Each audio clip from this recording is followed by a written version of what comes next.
My name is Jenny Serrain, and I am a finance reporter at Bloomberg News. I'm really excited to be joined today by Peggy Alford, Executive Vice President of Global Sales at PayPal, and Gene Case, Chairman of the National Geographic Society, CEO of the Case Impact Network and the Case Foundation. They're going to be walking you through how they think our economy and our society can recover in an inclusive way. But before we kick that discussion off, I just thought I would share kind of some important facts to really make sure we're all on the same page. I think most of us probably know that more than half of all Americans are employed by a small business, and they're hurting right now. So the U.S. Chamber of Commerce has actually found that 50%, that's 50, of all small businesses see their businesses permanently closing this year. And 3/4 say they need further assistance to weather this storm. If you zero in on those minority-owned businesses, that percentage increases to 83%. And it's not just their business that's suffering either, it's their health. It's nearly 40% of those minority-owned businesses, they're concerned about the impact of this pandemic on their mental health. It's not just small businesses either. Medium and large enterprises are also trying to find ways to stay afloat. But what's interesting actually is that those companies that have had a focus on improving the lives of their employees, their customers, society in general, rather than just zeroing in on profits, those have actually been performing better during these last 10 months, during this pandemic, than those that didn't have that focus. So I'm really excited to kind of dig in with you guys where we go from here. I'm hoping we can unpack all of this. Before we kick off though, I did want to make sure our audience feels kind of included from the beginning. So I want to hear from you guys. I want to hear. I think we'll have our first Slido question if folks want to turn to that section of their screen. And just give us a sense of where you're dialing in from. We'd love to know. And that will be, the first softball maybe for you, Peggy, or for you, Gene. Where are you guys dialing in from today? I'm dialing in from Washington, D.C., and it's a delight to be with you all. Hi, everybody. I'm dialing in from the Bay Area. I'm between San Francisco and San Jose. That's great. I'm in snowy Brooklyn, actually.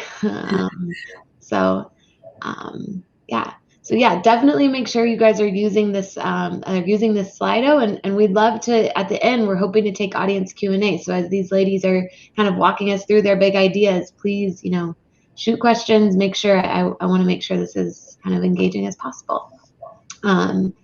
Great. Well, maybe Peggy, we can start. I have a question for you. I think everyone in the audience probably is very familiar with checking out online and seeing that PayPal symbol. And I know you guys are used by companies big and small.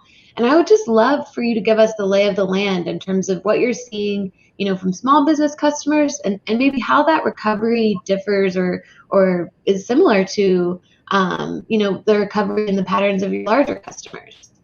For sure. Thanks, Jenny. Obviously the theme across all types of businesses is digitization. I think, companies of all sizes and types over the last, call it 3 to 5 years, have had some focus on enabling a digital experience because consumers have started to really require it. But what we're seeing, and there's a McKinsey study that actually demonstrates this as well, is that the McKinsey study says that there's been an acceleration in digitization of commerce by about 10 years just in the last 3 months. And, obviously that's been driven from necessity, as these shutdowns were occurring across the country, across the world. And then we sort of saw ebbs and flows in terms of whether things were even open. There was, suddenly such a need for an acceleration in the focus on digitization. And those companies that had started the journey earlier and were further along and potentially already had online capabilities as well as online commerce, it was an easier shift. But for a lot of these businesses that either had all of their business occurring offline, or they had, only partial capabilities to be able to serve a consumer online, and maybe in some cases not a joining of those two things where they had offline and they had online, but they were sort of separate. That's proved very challenging for small businesses. for all businesses, but specifically for small businesses that have had to pivot so quickly and don't have the resources or the capabilities to do that quickly often. And so that's what we've seen. We've really been focusing on trying to help these businesses not only thrive, but survive what's happened in the last year. That's really interesting. How do you guys think about, I guess, solving for that delta or helping some of those that might have been slower to embrace that digitization kind of get up to speed? Well, as I mentioned, it's been sort of a matter of survival. And so PayPal has really focused on what we need to do to really provide the resources, the expertise, the products to enable this digitized journey. And so one of the examples, we pivoted our strategy early in 2020 to really focus on using QR codes to enable contactless payments offline, and really creating an easy way to integrate those solutions into our PayPal product, other products, as well as the Venmo products. Because consumers, while it was extremely important to do it during the time when everything was closed, what we're seeing is that even as things are opening, consumers are requiring this contactless solution. Nobody wants to go and touch money in the store if it can be avoided. And so we've really focused on these capabilities to enable contactless payment offline, but also trying to help them integrate those in a seamless and easy way, because they don't have time to do something that's going to be heavy or hard to implement. Yeah, that's super interesting. I feel like, we're all very familiar with seeing you guys in online checkout, but it sounds like we might start seeing y'all more and more kind of in that in-store environment, which will be interesting and curious to see how retailers adopt that and make that all work. Jean, I wanted to make sure to bring you in here. You launched the Case Impact Network in January of 2020, and a pandemic hit, and the U.S. was then engulfed in protest over social justice issues. I'm curious how the last year has kind of informed where you want to put those dollars to work, and if it's changed at all the conversations that you're really having with some of these founders. Sure. Well, obviously we live in sort of two worlds, the worlds between corporate America, where we work with a lot of corporate CEOs, but we spend most of our time with entrepreneurs building great new companies. And we've definitely seen some of the pain that Peggy talked about. But, our topic is stakeholder capitalism. And if I can take you back just a little bit before the pandemic, it was in August of 2019 where so many companies across America made a commitment to stakeholder capitalism with the Business Roundtable pledge that was taken. And I think that really played a role in our decision to launch the Case Impact Network. And so I spent those early months and really a lot of 2020 just touching base with CEOs, trying to understand how they were going to take what was a good intention into action. And boy, there was a very clear line, Jenny, before the pandemic hit. Almost to a person, the CEO said, look, we're all about this. We've got a lot of work to do. But if there's a disruption in the economy, everyone's going to walk away from stakeholder capitalism. Then the pandemic hit and something very different happened. I think people got up close and personal with their stakeholders, realized that without their employees, they can't keep their businesses open. Without a good supply chain, they couldn't get the things that they needed when some things were in such great demand, looked at the needs of the communities, et cetera. And so although I think there was a prevailing view that stakeholder capitalism would not do well if we were disrupted, from what I'm seeing, it's quite the opposite. And I'm super encouraged by the innovation I'm seeing both from big companies and small companies who are just thinking differently and redesigning a future that will be more inclusive. Stakeholder capitalism is one of those terms people are like, what do you mean by that?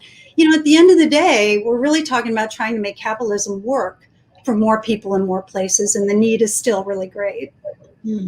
That's really interesting. I feel like you're right. Conventional wisdom probably would be that when an emergency happens or when a crisis is occurring, it feels like, I don't know, the focus, you kind of batten down the hatches, and maybe some of these bigger, broader commitments that might take years to accomplish get pushed off the table. So it's interesting that, it sounds like you're hearing then that it's kind of taking on this new urgency. And I'm curious, is there a piece of stakeholder capitalism? I think you mentioned employees. Is that kind of Oh, taking yeah. synergy in this Yeah. last year?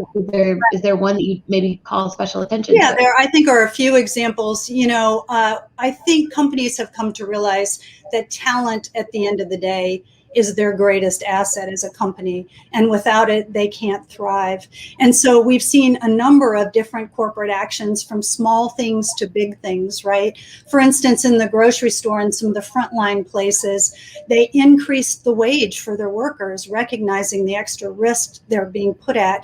And some of those same companies have said those increased wages will be sustained after the pandemic. So it's very much of an employee, concern and safety kind of focus and reward focus. But even things like, Lowe's, who basically said, we do 100 million in holiday bonuses. We're going to pay those early because we know you really need them in 2020. And Fidelity Investments did something that I know with the young team we have, around us.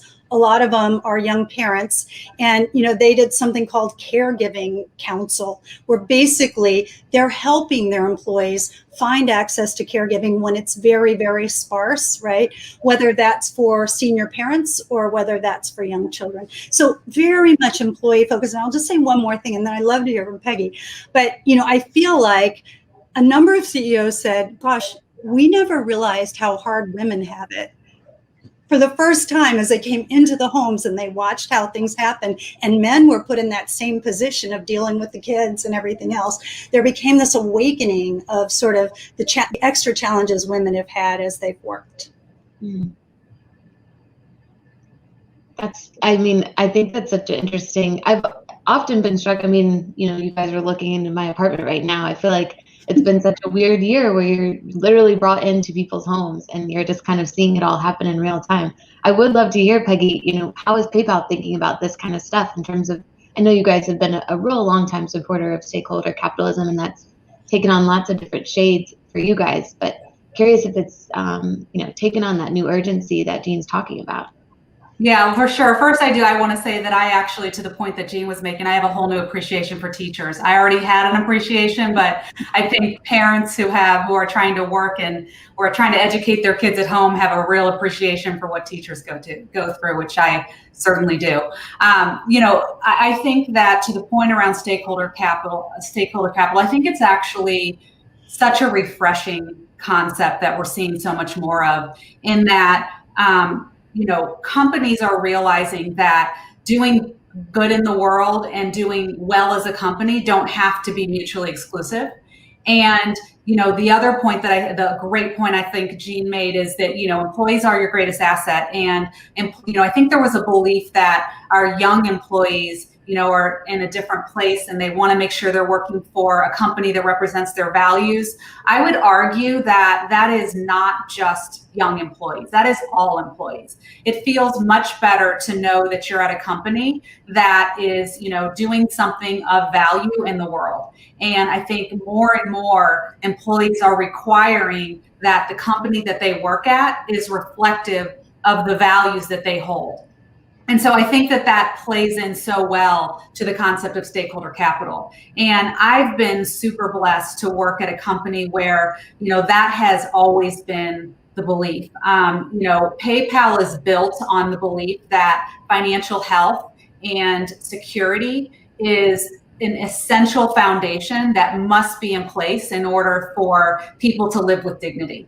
And so we've constantly been looking for ways to democratize financial services and make it more accessible to people of all types of economic situations. And, the events of 2020, both with the pandemic as well as with the some of the horrific racial events that happened in the US, it caused us to say, how can we help in a very new way? We already had, our products and services. We doubled down on how to support businesses that needed to digitize, but we also made a $535 million commitment that was focused on Black and minority businesses and really focused on trying to address and close the racial wealth gap. And, we felt like we had a unique opportunity to really demonstrate what our values are and how we actually put our money where our mouth is. And so, Black-owned businesses, as you mentioned, Jenny, at the beginning, have been especially hurt by the pandemic, both because there's a larger percentage of small businesses, and small businesses were hurt much more than large businesses. But then when you layer on the racial wealth gap and the sort of divide and opportunity that these Black communities have experienced, we felt like we needed to really think about how we address and help in this area.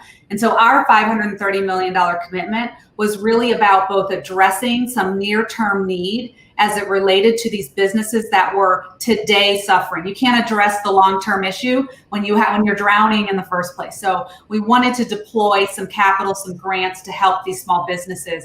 But we also wanted to think about the race divide and some of the causes for that from a long-term perspective, so that the events of 2020 aren't a point in time and it isn't just like a popular thing to do to address in the short term, but that we're thinking about, Black founders and startups and financial institutions and Black banks in communities and other represented communities. And how do we start to provide the capital necessary to start to address some of these root cause issues of the racial divide?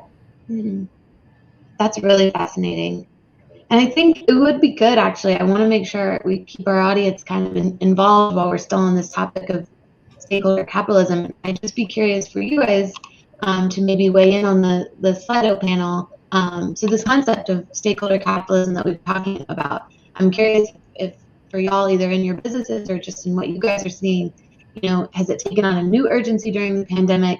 Has it had to take a backseat to other, important pressing issues? Or has it just kind of remained just as relevant? Are we in a steady state?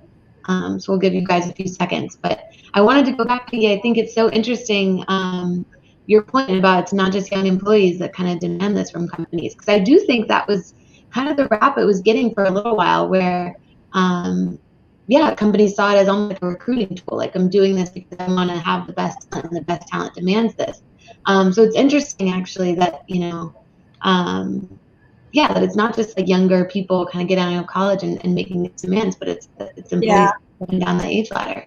Yeah, and Jenny, it isn't just, who you work for. It's also, I think, the products you buy, where you invest. I really think we're kind of, in the earliest days of a really significant transition. And while millennials, I think, probably raised the consciousness in many ways around some of the things that we're talking about, women have played a really significant role too. And when you put them together, it really is, it has momentum. And again, from, where I sit, I kind of really have seen some bright spots out of 2020 against all the darkness that we've witnessed. I have a local butcher who actually opened his butcher shop the first week of March as the world shut down. Oh. And he was really very concerned about whether he was going to keep that business open, just like we talked about all the businesses that have closed.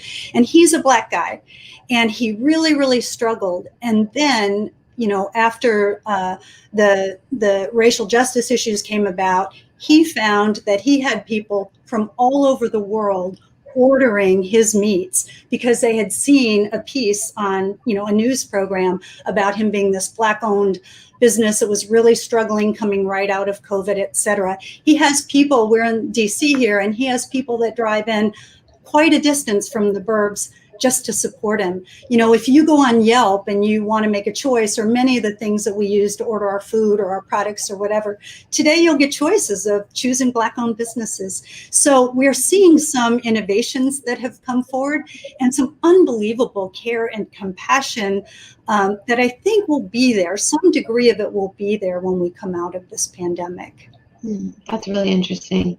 Well, it sounds like you guys have convinced our audience at the very least, or at least they're experiencing similar to what you guys are seeing. That says they also believe that this has really taken on a new urgency during this pandemic. I want to make sure we kind of cover both sides of this coin that the panel is meant to be about. So small business, Peggy, when you're talking to your small business customers about how they'll recover from here, what do they really say they need? Is it capital? Is there some other form of support that they're calling for? Yeah, I mean, I think it falls in a number of categories. I would say, you know, in the immediate, a lot of these businesses did need capital just to be able to survive. I mean, if you were a small business that the all or the majority of your business was done in person, you know, that suddenly you can't pay your employees, you can't pay the rent on your, you know, store or service, you know, the place where you provide your service or product.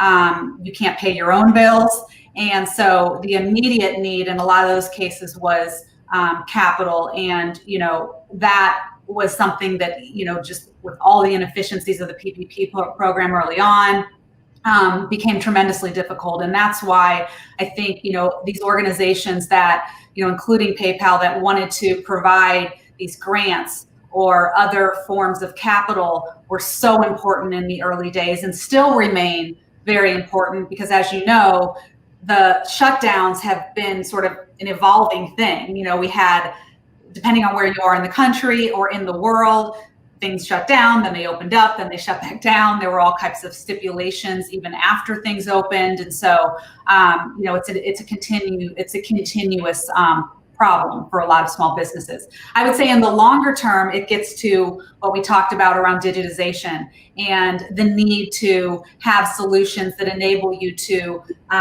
digitize your products and services, as well as the ability for consumers to find, purchase, pay in a digitized way. And that, you know, sort of spans the entire commerce journey. So it's everything from how do you even attract customers? How do you find customers when you're in a different type of digitized setting than maybe you were in person, to how do I, you know, enable the transaction to happen? How do I provide a seamless checkout experience? How do I involve a payment experience, including all of the regulatory and fraud and all of those complexities? And so, you know, they've really been, especially small businesses, have been reliant on, you know, a consultative approach to handling this whole digitization of commerce. And those that are doing it and finding that opportunity to do that will thrive as we come out of the pandemic, even when things open back up, because I do not think it's ever going to go back to the way it was before. And so I think there's going to always be this sort of blurring of offline and online that we were seeing over the last 5 years really be accelerated into the new consumer experience. Yeah, and I think what you said was really interesting, Peggy, and I think you're so right about, you know, it's really time to embrace the digital world. You know, when we created AOL, you know, 30 plus years ago, you know, we remember businesses saying, why would I ever need a website? And we're stunned in 2021 at how many still don't have a website. So you're right about that. But I also think another really important component, and it goes back, Jenny, to what you had referenced about, you know, who will close and whether people are optimistic and saying they will, you know, they will have to shutter their business.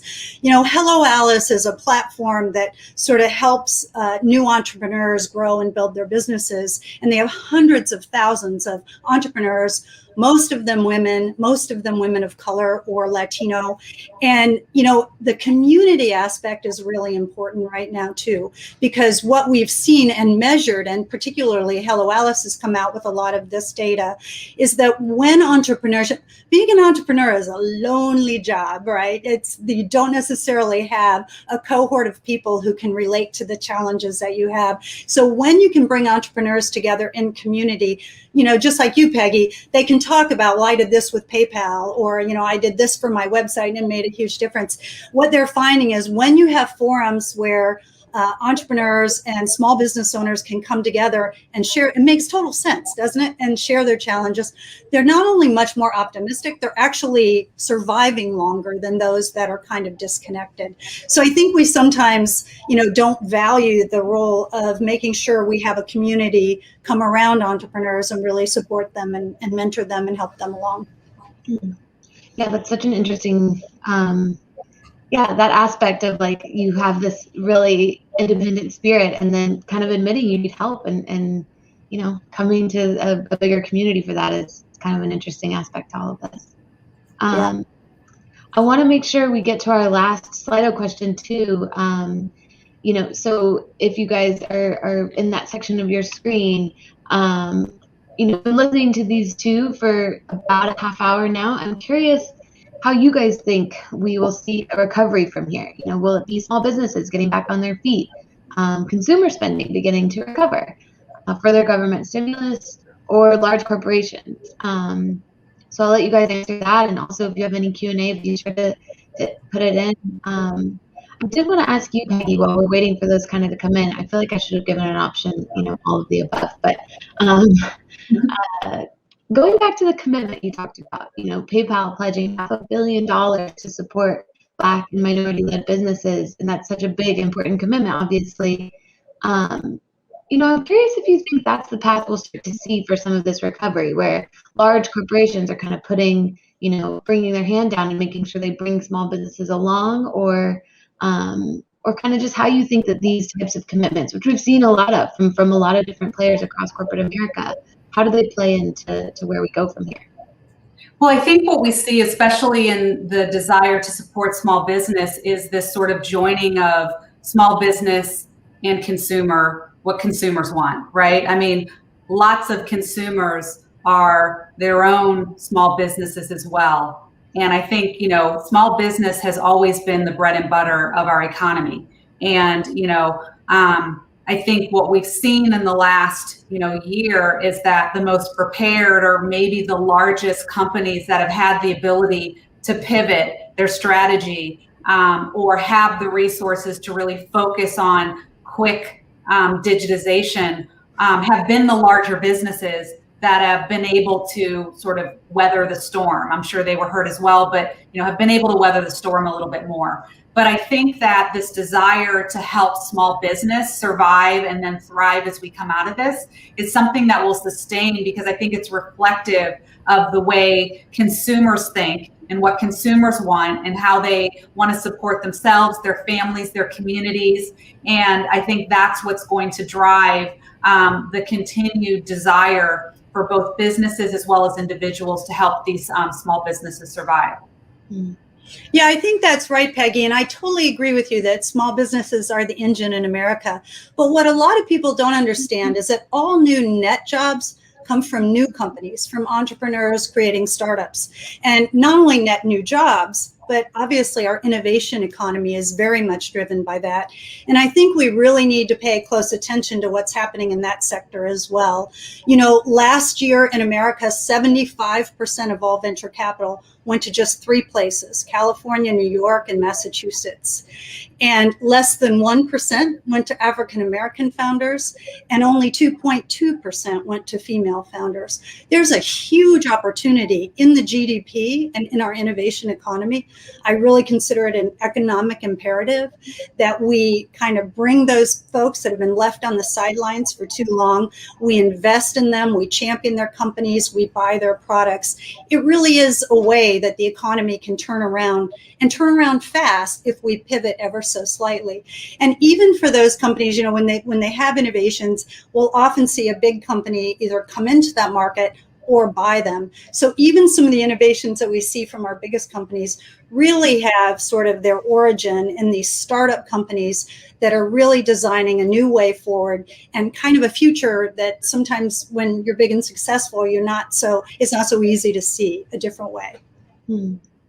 Yeah, that's such an interesting point. I'm curious how you think, Jean, how we make sure some of the commitments that we've seen, from companies like PayPal and across corporate America, how we make sure that's sustainable and kind of, just to Peggy's point earlier, actually, going on some of the early grants and really looking at some of these underlying issues that, might take years or even decades to solve. Yeah, I think some of these are going to be, long-term challenges. And if I'm sounding overly optimistic, I'm just trying to say that I'm seeing the seeds of some good things going forward that may endure. Peggy's very fortunate coming from PayPal, because PayPal is the real deal. I could name 5 things that she hasn't even brought up that are just major that PayPal has done around stakeholder capitalism. But when the companies began making these commitments, particularly to Black-owned businesses or moving capital to those places, I very much engaged with the companies that were doing that. And, one thing we realized was there just weren't the networks, there weren't the connections. So I'm not going to put you on the spot, Peggy, but I can tell you several other companies that made similar kind of commitments. When we talked to them, they said, we just don't know what to do or where to go. Yeah. And so one of the things I think has happened is a lot of us have worked to bridge networks, to introduce new folks. My husband, for instance, in his investment fund, did a pitch competition of all Black entrepreneurs. And I forget, I think 500 applied. And I literally had a CEO say to me, I didn't realize there were 500 Black entrepreneurs in America. And you want to go, come on. Yeah. But the point is, those relationships are established now. There are some bridges that have been built, and that will only be helpful going forward. We can beat people up for maybe not having been where they should have been at the right time, but at least when they're on the road trying to make a difference and they're beginning to build networks, ultimately, I think we'll see things change. There'll be a pipeline of new talent that they'll find. There'll be a pipeline of new deals and people to invest in, and that's got to be good for our economy. I love those points, Jean. I do think that what a lot of the focus has done has been in creating these networks and these bridges. When we thought about deploying the part of our commitment that related to startups and founders and venture firms that, either have Black founders or that are focused on finding the next Black or minority-owned entrepreneur, we had to really use all of our networks to really think about how do we find, all of this great talent that exists in the world, and how do we ensure that we're not just continuing to invest in our backyard, because that's what you're most familiar with, right? And so it was very important that the approach is one of partnership and one of, really thinking about what are the organizations that are on the ground across the country, across the world, that can help find these opportunities and these folks that are, that are going to enable us to have a more diverse economy. But I also think that what we found is that for a lot of the small businesses that we look to support, we also look to support them with tools and capabilities, not just capital, but how do you actually help their businesses thrive by giving them access to the tools and the capabilities that maybe they were not aware of and that they could help grow their business with. And so we've really tried to also take a consultative approach. A lot of our legal folks, did, pro bono assistance to, help in areas that, whether it's around corporate law or just areas that would enable the capability building to basically show that these businesses with their amazing services or products could also be thriving businesses with a little bit of support. Yeah, and even the governance, ESG is so hot right now, right? And, so much money is flowing into ESG, particularly the EFT investments. But the G stands for governance. And, that hits on that spot of how diverse is your company. And, there's overwhelming, compelling data. You mentioned McKinsey earlier, Peggy, but, McKinsey and Deloitte have been out there forever, banging the drum, making it clear that diverse enterprises outperform. The data is very clear. And we know the impact of one person of color or one woman put on a board, how that can change everything. And so these bridges and new networks that are forming, it could be an opportunity to advance, because we've seen what NASDAQ and Goldman and others have done in calling on companies that they're going to invest in or back to have diverse boards. Even at that level, that network, I think, is going to start to pay out, and the leadership will be more reflective, I think, of what we should look like in America.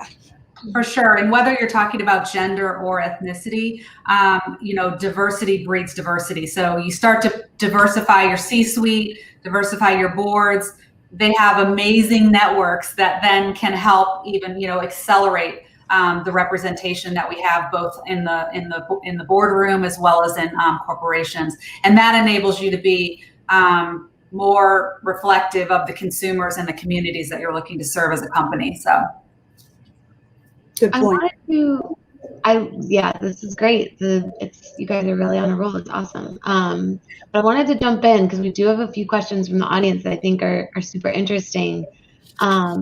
And a lot of them actually center around measuring maybe some of the impact, all of these commitments are meant to have. So maybe Peggy, you could start by talking about, how will you guys assess the impact of that $530 million commitment? Or how will you, I guess, say, okay, that was a success?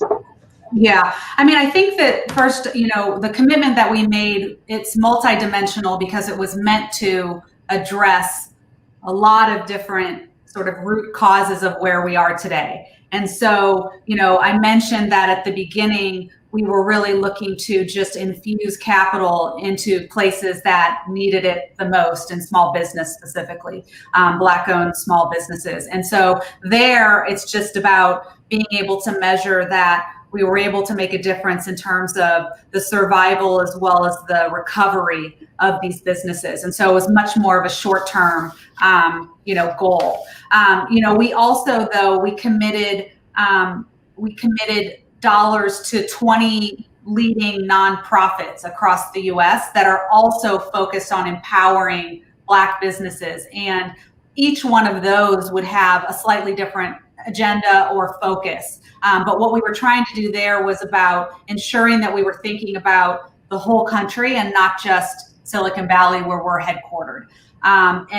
So there, it's really just about partnering with organizations that are closest to the communities that we were looking to solve, that we were looking to serve, and ensuring that we are spreading the capital. And then, there's the longer term type commitments where, it's not so much about like what is the one KPI that we're going to close, but when you start to think about deposits in Black and community-owned banks, there it's just about like, are we actually getting capital in a way that diversifies? And, that if you just look at, some of the stats that Jean mentioned earlier around, the percentage of, venture capital that goes to Black or minority-owned businesses, very, very small. And so starting to move the needle there was the focus around the investment that we're making in early stage Black, Latinx, startups, venture funds, and then the commitment we made, the larger bulk of it in terms of getting capital into community banks, Black-owned banks, starting to get more of the capital where we're making decisions with the vendors we're using, ensuring that those are, diverse vendors. Those are all individual actions that roll into our $530 million commitment. And each of those we sort of look at, are we actually making a difference? Are we moving the needle? And also, are we inviting others along? Because $530 million, like, it seems like a big number when you think about it in terms of corporate giving, but it is a drop in the bucket, and it's not going to solve the problem. And so we've really tried to partner with other corporations and other organizations to get even more capital deployed. And that's where I think you start to see some step change progress. Yeah, I think the question's a really important one, Jenny. I think that in any area where somebody is showing intentionality around impact, I think it has to start with a very clear intention that they're articulating, but then you have to have measurement. I mean, the rule of business is measure what matters. And if you're just throwing money out there without a commitment to say, we're going to understand the difference that was made here and the progress we're making and the impact we're having, it's not real. So it might look good in an announcement, but it really is that follow-up that matters. And the third, so it's intentionality, it's measurement, and it's transparency. Because not only do you need to measure, you need to let the world know what happened. If you're going out there and bannering this intention, follow through with transparent measurement and tell us what happened. But at the end of the day, on a lot of these things, what we really need are some standards to emerge. And today we're pretty far away from having standards that we can all count on. If something says it's ESG, today there's no standard to tell you what's really going on under those three letters and what the company is really doing. So a long way to go, but I think, those three areas, particularly being transparent, is really, really important. Yeah, I know at Bloomberg we like to always try and demand data, but for some of this, it's not really even a data question. It's like measuring impact is definitely tough. So, Dean, there's a question for you that I think is super interesting. it looks like a really rough year ahead, probably, even after the kind of difficult year we've had. And, what might be some of the collateral damage or things left by the wayside that you're kind of worried about, Boy, especially? yeah, there's one that I'm not the only one worried about it. McKinsey called it an emergency for corporate America, and that is the number of women leaving the workforce. It's shocking. When school started back in September, 865,000 women left the workforce that month. It's estimated that this year it'll be 2 million women leaving the workforce. It's been measured that they have 5 more hours of work between teaching the kids and taking care of the family during the pandemic. All of their support systems dried up. Daycare, family help went into quarantine. We could go right down the line. Schools closing. We didn't realize the role school played in supporting working women. So if there's any one thing, and you asked a question earlier about the GDP and the health of the economy, we started 2020 for the first time. The majority of workers were women at the beginning of 2020. And we were beginning to see some advancements like Salesforce, who just kind of went like that and fixed the gender wage gap problem in one day. So we were starting to see some bright spots, but there's a great concern that we could be set back sort of societally by as much as a decade. But more importantly, women contribute trillions to the GDP when they work. And we really need to be paying attention to this as employers and supporters of women out there to do all we can to keep women in the workforce. It's really interesting. Such a great point. And I think that, in addition to the focus that we need to have on the support systems for women to enable them to be able to work, as employers, we need to be thinking about making work worth their while, right? And so if you are, dealing with everything at home, exasperated by everything that went on in the last year, and you're not having an experience that's either equitable or feels like a good use of your time from a career progression perspective, we are going to continue to lose these women. And so I think it just makes it increasingly important for companies to be focused on the progression opportunities for women within their companies. Yeah, that's such an important point. And I hate that we're out of time, because I think this is such an interesting topic, and we could probably go on. And it sounds like it's interesting. We're finishing kind of talking about something where we could be taken 10 years back. We started with this conversation about digitization and taking this 10-year leap forward. So obviously lots of change and still more change to come. So I really appreciate you guys taking time out of your very busy schedules to have this conversation, and I hope we can keep it going in the future. Thanks, Jenny. Thanks, Peggy. So thanks, everyone who joined us. Thanks, Jean.